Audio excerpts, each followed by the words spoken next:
ISF এর জন্য তৃণমূলের মিছিল বাতিল হয়ে যায় দত্তপুকুরে, আর আপনারা ভয় দেখাচ্ছেন। বীর্য কোম্পানির মাঠ আছে, সেখানে নাকি আইএসএফ এর কোনো গাড়ি রাখতে দেয়া হবে না। আমাদের কাছে খবর আসছে, কেউ কেউ বলছে নাকি ইস্যুবাটি নাকি উত্তপ্ত গরম করছে আইএসএফ। বাড়ি বাড়ি গিয়ে ভয় দেখানো হয়েছে, অনেককে ভয় দেখানো হয়েছে, সে সমস্ত খবরও রয়েছে। একটি কোম্পানির জায়গাকে তৃণমূলের গুন্ডারা বাঁশ দিয়ে ঘিরে দিয়েছে যাতে সেখানে কোনো পার্কিং না করা যায়।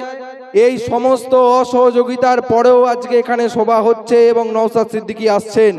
তাই দত্তপুকুরের মাটি কারুর বাবার পৈতৃক সম্পত্তি নয়। দত্তপুকুরের বুকে আইএসএফ আসবে। গোটা আমডাঙ্গায় যেমন আইএসএফ আসছে, দত্তপুকুরও তার থেকে বাদ যাবে না। আপনাদের এই এলাকারই দত্তপুকুর 2 এর কোনো একজন মেম্বার কিছুদিন আগে তৃণমূলে জয়েন করেছেন বিরোধী রাজনৈতিক দল থেকে। ওই দিন জয়েনিং এ বিরাট মিছিল হওয়ার কথা ছিল, এমপি সাহেবের আসার কথা ছিল, কিন্তু আমরা আইএসএফ বলেছিলাম তার আগের দিন একটা মিছিল করব। পুলিশ বলেছিল মিছিলটা করা যাবে না, এইচএস পরীক্ষা চলছে। তারপরের দিনই আমরা জানতে পারলাম পার্থভৌমিক ইস্যুবাটিতে দত্তপুকুরে মিছিল করবেন। আমরা থানাকে বলেছিলাম যে রুটে পার্থভৌমিক মিছিল করবেন সেই জায়গা থেকে শুরু করে আর সেই জায়গায় শেষ করবে আইএসএফ মিছিল করবে, নওশাদ সিদ্দিকী আসবে। যদি পার্থভৌমিক করে আমরাও মিছিল করব। পুলিশ বলছে এরকম করো না, তৃণমূলের সঙ্গে পাঙ্গা নিও না। আমরা বললাম আমরা তৃণমূলের সঙ্গে পাঙ্গা নেওয়ার জন্য মিছিল করব না, আমরা পুলিশের চাটুকারি যে স্বভাব সেইটা মানুষের সামনে বেআবরু করে দেওয়ার জন্য মিছিলটা করব।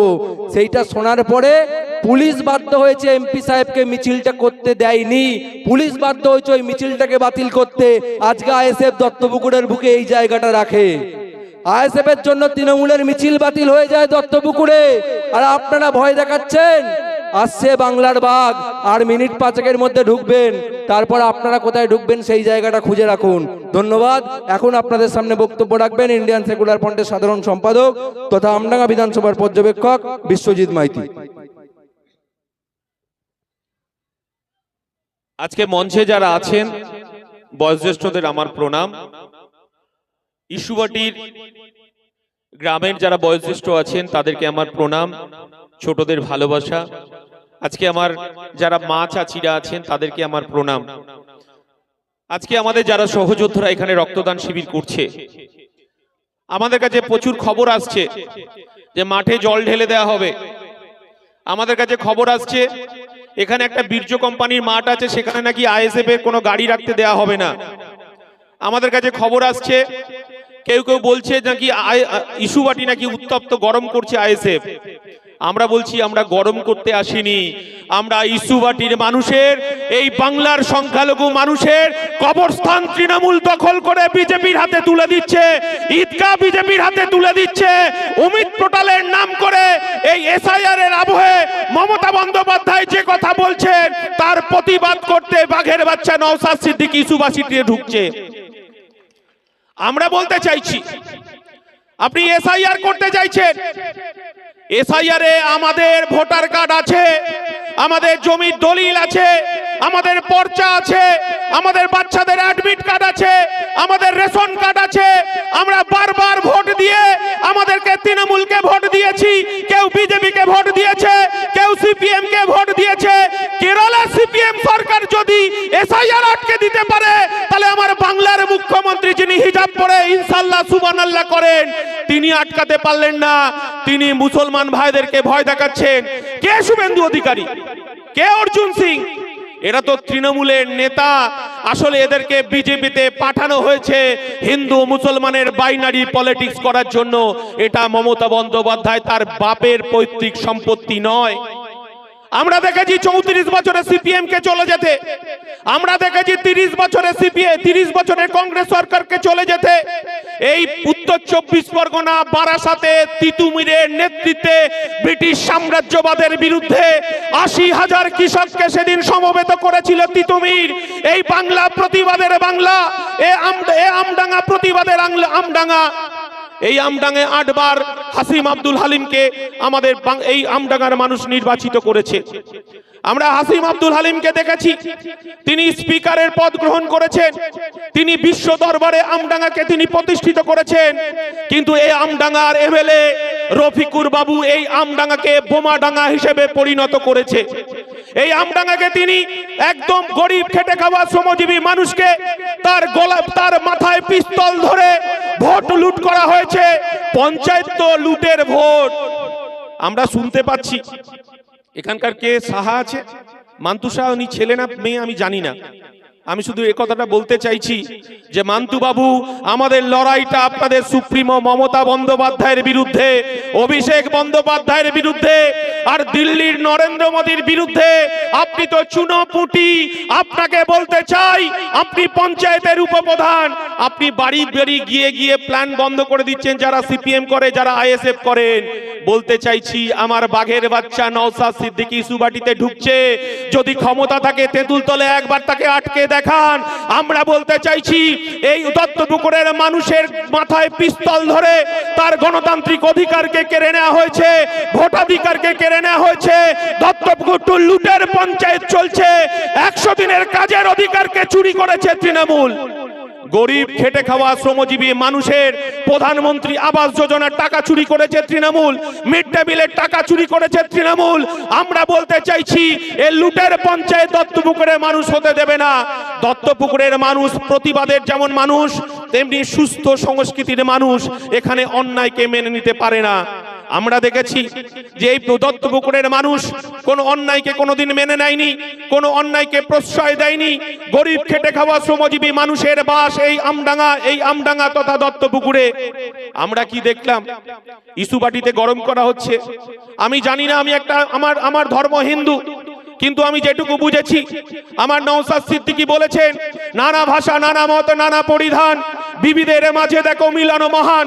আমার নওশাদ সিদ্দিকী বলেছে, মোরা এক বৃন্তে দুইটি কুসুম, হিন্দু মুসলমান, মুসলিম তারে নয়নমণি, হিন্দু তাহার প্রাণ।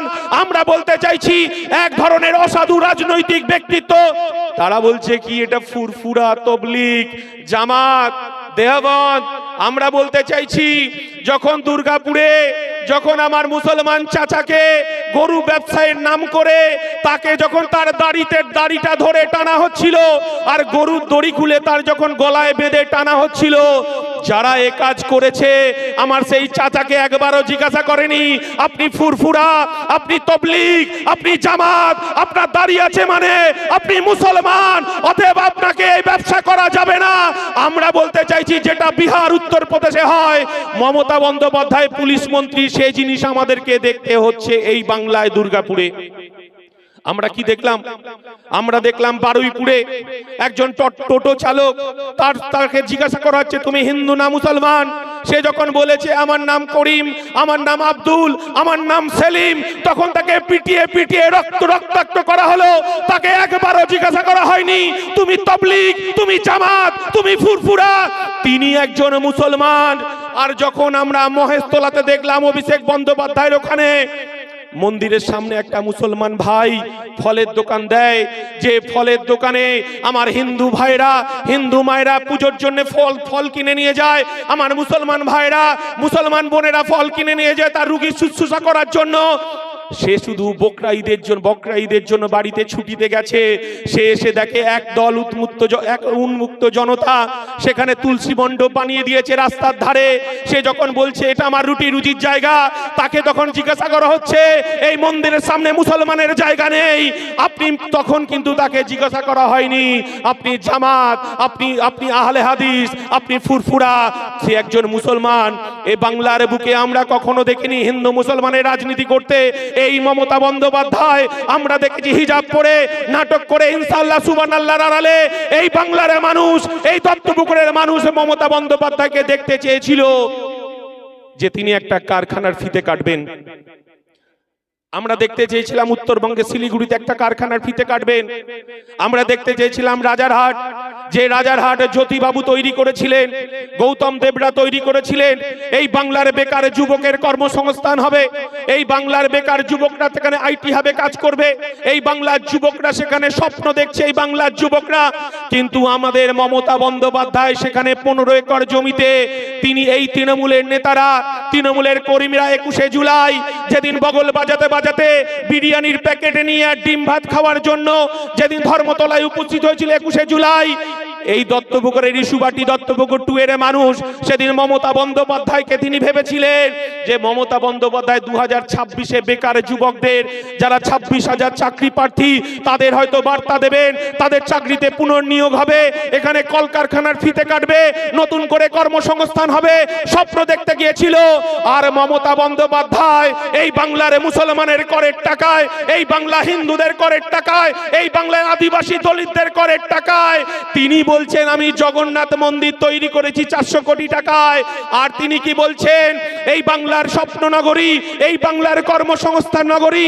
আমরা দেখতে পেলাম যে আমাদের রাজারহাট উপনগরীতে একটা ওয়েবেল হবে, একটা কম্পিউটার হাব হবে, একটা হচ্ছে আপনার নানান কম্পিউটারের কোম্পানি আসবে, মমতা বন্দ্যোপাধ্যায় ফিটে কাটবে। কিন্তু আমরা কি দেখলাম?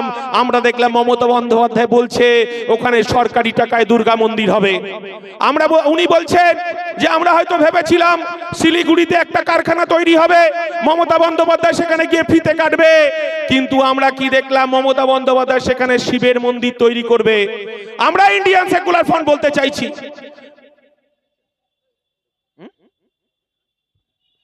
ইনকলাব জিন্দাবাদ, ইনকলাব জিন্দাবাদ, আইএসএফ জিন্দাবাদ, পিছনে নওশাদ সিদ্দিকী স্বাগতম, পিছনে নওশাদ সিদ্দিকী স্বাগতম, পিছনে নওশাদ সিদ্দিকী স্বাগতম, ইনকলাব জিন্দাবাদ, পিছনে নওশাদ সিদ্দিকী জিন্দাবাদ, পিছনে নওশাদ সিদ্দিকী ওয়েলকাম, পিছনে নওশাদ সিদ্দিকী ওয়েলকাম, পিছনে নওশাদ সিদ্দিকী স্বাগতম, পিছনে নওশাদ সিদ্দিকী স্বাগতম।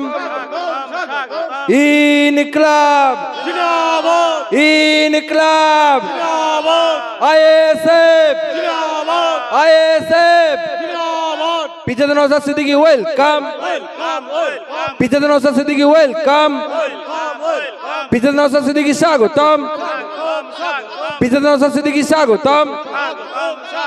ইনকলাব জিন্দাবাদ, ইনকলাব জিন্দাবাদ, আইএসএফ জিন্দাবাদ, আইএসএফ জিন্দাবাদ, পিছনে নওশাদ সিদ্দিকী জিন্দাবাদ, পিছনে নওশাদ সিদ্দিকী জিন্দাবাদ, পিছনে নওশাদ সিদ্দিকী স্বাগতম, পিছনে নওশাদ সিদ্দিকী স্বাগতম। ইনকলাব, ইনকলাব, ইনকলাব।